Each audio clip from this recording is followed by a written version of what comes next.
I think that if we have other ways to go about getting the child to do what we want them to do, corporal punishment is not an option.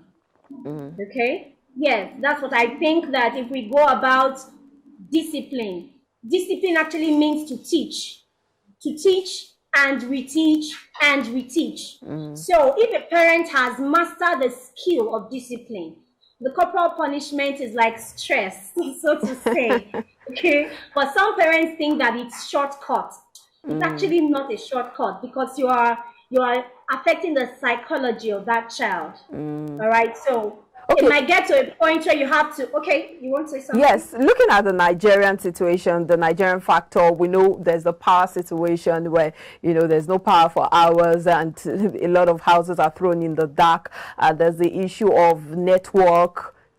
Of course, you just experienced the network issue on the Zoom, via the Zoom call. But let's look at all of those factors. The fact that there is the Nigerian system, which is not balanced when it comes to getting perfect, you know, economy, power, a lot of homes still, you know, run on gens and all of that. How expensive is homeschooling in terms of getting all of these factors in place? Or how affordable? Homeschooling is more affordable than the conventional school. Yeah. Some parents can even go into it just because they want to cut down costs. But if they go into it and do not know what they are doing, then it's not right for the child. But homeschooling is cheaper. It's less expensive than the traditional school. But do those factors come into play? Technology, power, and all of that? Not majorly, because most of the activities we do are hands-on activities. Okay. If, for example, we have today living things, if our topic is living things, we know that we are taking a walk outside to go and check out non-living things and living things. And my son loves that a lot. So we have varieties on our learning approaches. The only time we have need for the TV is when I have a particular topic I need to play a video on. And then we need it. If there's no power. All right, so we were talking about how the Nigerian factor comes into play, but you said it doesn't come into play at all when it comes to homeschooling. But let's also talk about these children, how they mix or how they eventually get to evolve or go into the outside world after, you know, this 5 years. How easy is it for them? It's quite easy. I have... I'll speak for myself. I have a children's club, by the way. Okay. Children's club. And those meetings. All right, Salome would join us again. But she was talking about a club that she has. Perhaps that's where the children get to mix and get, you know. Because it's one thing to, you know, homeschool a child, and the child is, you know, smart, intellectual, and all. It's another thing for that social distance to be there. You find kids that withdraw, others are playing that, you know, active, and the child is there not because the child is sick, but the child is just probably not used to exactly. So system. And when you know, I mean, a child is growing, you want a robust development on all fronts. That there has to be a balance. So as much as the intellectual academic aspect is important, so also the social aspect. I think she's back. Salome. Yes, please. Can you hear me? Yes, please go ahead. Okay, we're talking about your club. Yes, I have a club, Bible Manners and Worship Children's Club, and I pay specific attention to how my child relates with other children. Okay, it's actually fantastic that his social behavior is quite high for a child that is homeschooled. There is a probability that homeschooled children are withdrawn, but the wisdom for parents who are involved in homeschooling is to expose their children to activities and to environments where their children get to mix up with others on a weekly basis. Okay. So you know what you're in for, you know the pros and the cons, so that you are better advised on how to go about it. Okay, talk to us about some of the tools you use in this homeschooling. Okay. Aside it depends on the particular topic. So in a particular season, we could be using videos created by other content creators. Okay. In another season, we could be can go out to see nature that might be a tool for us. But there's a particular tool that I use for my children. It's a new product from me, an educational product for children. It's called the Foundational Skill Set for Kids. Okay. Foundational skill set for kids. On it is inscribed, your brain can grow. This is a deliberate statement from me to children, saying that whatever they feed their neurons is what they get. There's a lot of explanation in the manual, and so I'll just take you through the contents of it. It's quite colorful for children so that it attracts them. This is a toolkit. This is a game board. This is a game board. Looks like the Scrabble. Salome. Okay. Well, it's very colorful. Quite impressive as well, because my question, to her, even before you asked the tools, was that how does she create that school environment, that learning atmosphere?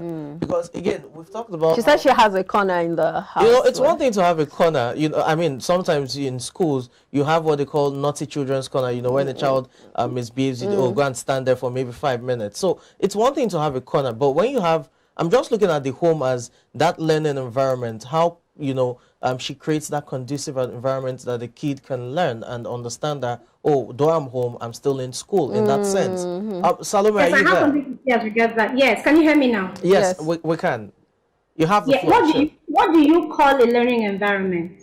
Well, traditionally, is it the desk and the chair approach?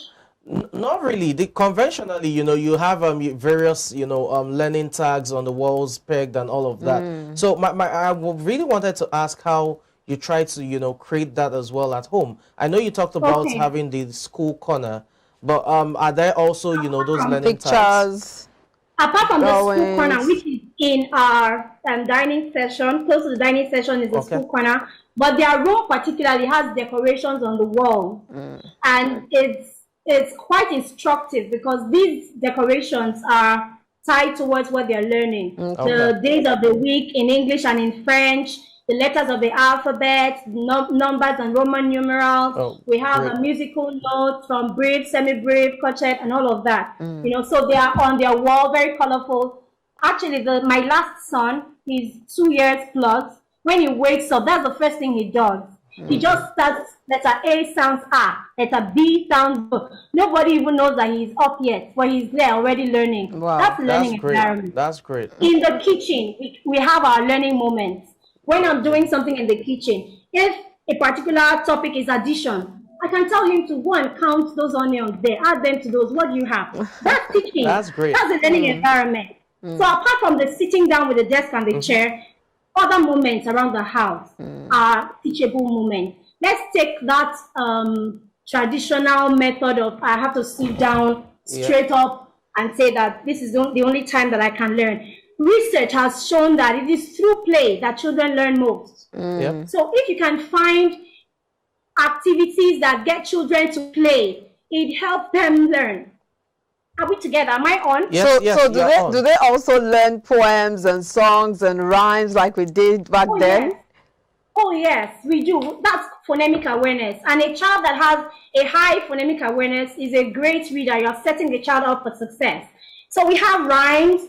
Actually, we have songs that start the day when it's time, when they've had their bath and they're ready for school. There's a song we use to start the day, and then we move on to our Bible sessions. Now, that's something that I'm very particular about that I cannot get with the traditional homeschool.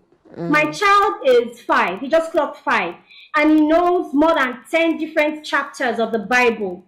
You can tell him to recite Psalm 23. He'll recite it from the beginning to the end. Tell him to recite Psalm 121, Psalm 127, Ecclesiastes 3. He can just stay and read out the scriptures for you. That's it's a basic part of my homeschooling I don't take for granted, because I know what I'm using that to deck him with wisdom. I won't get that in a traditional homeschool. So tell us how the board, how it works. Okay. Thank you very much for redirecting me to this. Okay, yes, we can see the board being displayed, but we've lost audio connection with Salome. But it's interesting, the fact that it's colorful great. And, you know, Scrabble is one game I love so much. I mean, I was privileged to, you know, learn Scrabble at 8. Oh, she's back. Yes, and then, did I go up? Yes, you did. Yes, you did. So you might want to do a recap.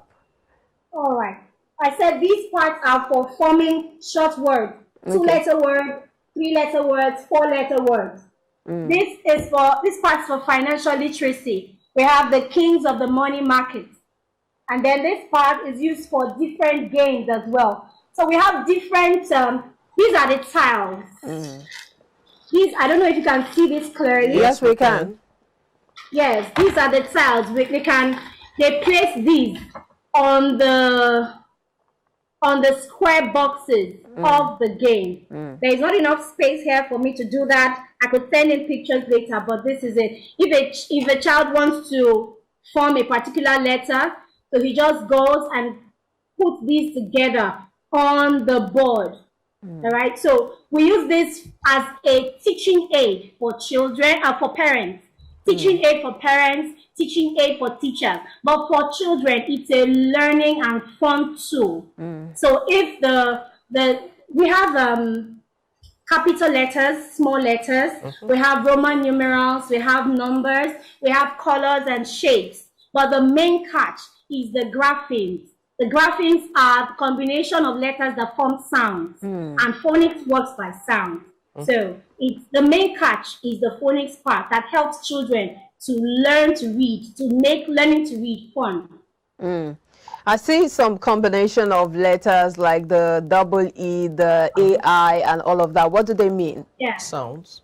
They are graphemes. Like AR is a grapheme for the sound R. Okay. Yes, and this is a single grapheme. W. Letter W sounds W. So we have letter F sounds, and these are the foundational skills that children need. In a traditional school, I have compared my son with others. He's doing much better than others that go to traditional schools. I'm not bringing down the importance of traditional schools. I'm just saying that if a parent has the time and knows what they're doing, they are better advantaged than children that well. So how do you assess him? Do you have tests, examinations? How does it take them seriously? Now, I do not have a particular day and I say today is a day of exam and a day of test. I test him every day. Okay. As soon as we're done with the topic, I test him in different in different ways. Thank you. So another evil. She has included sound in it. Sounds, I did not know sound until I went to school and I had to study, you know, phonetics and we were taught A, B, C, D, E, F, exactly. E, F, G, H, I, J, K. Unlike this generation, they are very taught tender age that the sounds, but the pronunciations. I saw diphthongs that, you know, it's quite impressive. And you can see that from the game, the child was able to form day in terms of the transcription. So it's quite impressive. I think, you know, that game itself is also something that those who are involved in homeschooling should, you know, incorporate into their learning, because it will help the child not just learn words, but it will also learn the child in terms of help the child in terms of pronunciation. And I think that's a very good way to, you know, help a child or train a Salome, child. are you back? Yes, I am. Okay, please go ahead. Yes. All right. So I was saying that one of the disadvantages of the traditional schooling system is the teaching to test. Teaching to test. You don't teach for understanding, you teach to test. So when it's time for tests and the child doesn't perform according to the test, you rate the child low. Meanwhile, education is not supposed to be like that. If you go to countries like Finland that is really high in education, you would see that they do not teach to test, especially for the first 5 years. Expose the child to different activities, trigger his interest, discover him. What is he good at? What is he inclined to? What does he love?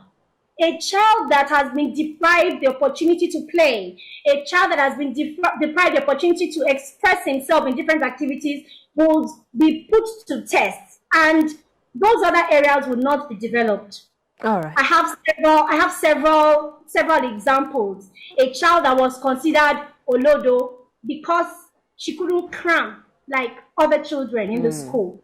I told the parents, leave me with her.